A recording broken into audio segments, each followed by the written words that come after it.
కష్టం కనిపించేది వాళ్ళ చెమటలో కాదు, వాళ్ళ ఇంటి బాధ్యతలో ఉంటుంది. ఈ బ్యాగ్ మోస్తున్న చేతులు కేవలం బస్తాలు కాదు, ఒక కుటుంబ భవిష్యత్తును మోస్తున్నాయి. ఉదయం సూర్యుడు ఉదయించే లోపే వాళ్ళ పని మొదలవుతుంది. వర్షమైనా ఎండ అయినా ఆగేది ఒకటే, అలసట. కానీ వాళ్ళు అడుగులు మాత్రం ఆగవు. ఎందుకంటే బాధ్యత ఉన్న మనిషి అలసటకి భయపడ్డాడు. చూడటానికి ఇది సాధారణ పని అనిపించవచ్చు, కానీ ప్రతి బ్యాగ్ వెనుక ఒక సాక్రిఫైస్ ఉంటుంది.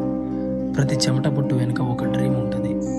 సక్సెస్ అనేది ఏసీ రూమ్లో కూర్చొని రాదు, మట్టి వాసనలో, చెమటలో, కష్టంలో పుడుతుంది. ఇప్పుడు వాళ్ళని చూసి కొందరు నవ్వచ్చు, కానీ రేపు వాళ్ళ డెడికేషన్ చూసి అదే వాళ్ళు సెల్యూట్ చేస్తారు. ఎందుకంటే హార్డ్ వర్క్ ఎప్పుడూ సైలెంట్గా ఉంటుంది, కానీ దాని రిజల్ట్ మాత్రం ప్రపంచం మొత్తం వినిపిస్తుంది. ఈరోజు కష్టపడుతున్న ప్రతి ఒక్కరికి ఒకరోజు గర్వంగా చెప్పుకునే కథ ఉంటుంది. అందుకే పని చిన్నదా పెద్దదా అనేది కాదు, మనసు పెట్టి చేస్తున్నామా లేదా అనేదే ముఖ్యం. గుర్తుపెట్టుకో, చెమట పడని చేతులకు సక్సెస్ విలువ ఎప్పుడూ తెలియదు. Hard work plus dedication plus real success.